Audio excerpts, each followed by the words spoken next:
Hovifah Indar Parawansa jadi kandidat kuat Cawapres Anies Baswedan, ini pertimbangannya.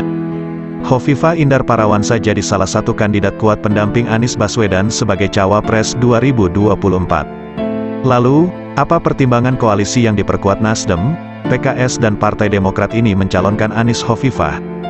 Pemerhati politik Tony Rashid mengungkap Nasdem dan PKS dari awal ingin memasangkan Anies Hovifah sebagai Capres-Cawapres, tertunda karena Demokrat menawarkan Agus Harimurti Yudhoyono, AHY. Namun setelah AHY sendiri mengumumkan Capres dari Demokrat, besar kemungkinan Anies Hovifah bakal segera dideklarasikan. Setelah Demokrat mendukung, Anies Hovifah siap deklarasi, kata dia melalui pesan elektronik. Tony menganalisa 3 pertimbangan mengapa Koalisi Perubahan mengusung Anies Hovifah. Pertama, pasar Hovifah di Jawa Timur dan kalangan pemilih perempuan sangat kuat. Pertama, Hovifah kuat di Jawa Timur. Mayoritas warga Jawa Timur itu Nahdliyin. Selain gubernur, Hovifah adalah mantan ketua Muslimat NU. Pasar Hovifah di kalangan kaum perempuan Nahdliyin juga sangat kuat, kata Tony dalam pesan elektronik yang diterima akurat.com. Majunya Hovifah sebagai Cawapres, kata dia, besar kemungkinan akan mampu meraih lebih dari 50% suara warga Jawa Timur. Bahkan bisa saja suara dukungannya lebih besar dari suara yang diperoleh saat Pilgub Jatim, mengingat saat ini Hovifah adalah Gubernur Jatim. Sebagai gubernur, prestasi, hasil kerja dan jaringan Hovifah tentu makin besar. Tidak saja Jatim, menurut dia, dengan mengambil Hovifah sebagai Cawapres, warga Nahdliyin di seluruh Indonesia, termasuk di Jawa Tengah akan merasa memiliki representasinya.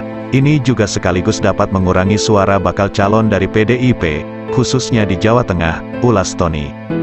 Kedua, Tony Rashid menambahkan, apatisme sebagian warga Nahdliyin terhadap isu politik identitas, radikalisme, Wahabi, kadrun, dan sejenisnya, akan mereda dengan sendirinya. Selama ini, sebut dia, isu-isu ini cukup berhasil dituduhkan bahkan difitnahkan ke Anies, dan disebar secara sengaja dan intens oleh lawan politik di kalangan warga Nahdliyin.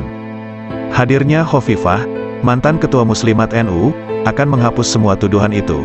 Dari sini akan banyak yang sadar ternyata semua itu adalah permainan isu dan manuver politik. Kaum santri menyebut itu semua adalah fitnah dan kejahatan politik. Akan banyak santri dan akademisi lugu, tidak paham politik, yang akan tersadarkan. Ketiga, kata Tony, Jawa Timur merupakan penduduk terpadat kedua setelah Jawa Barat. Ada 30 juta pemilih di Jawa Timur. Anies kuat di Jawa Barat, tapi tidak di Jawa Timur. Dengan memasangkan Anies Hovifah, maka relatif mudah bagi Koalisi Perubahan memenangkan Jawa Timur dan Jawa Barat. Membaca data pemilu-pemilu sebelumnya, siapa yang menang Pilpres harus menguasai 2 dari 3 wilayah terbesar di Indonesia, yaitu Jabar dengan 34 juta pemilih, Jawa Tengah 27 juta pemilih dan Jawa Timur dengan 30 juta pemilih. Dengan memasangkan Anies Hovifah, pasangan ini diprediksi kuat akan memenangkan kontestasi Pilpres 2024. Demikian kata Tony Rashid.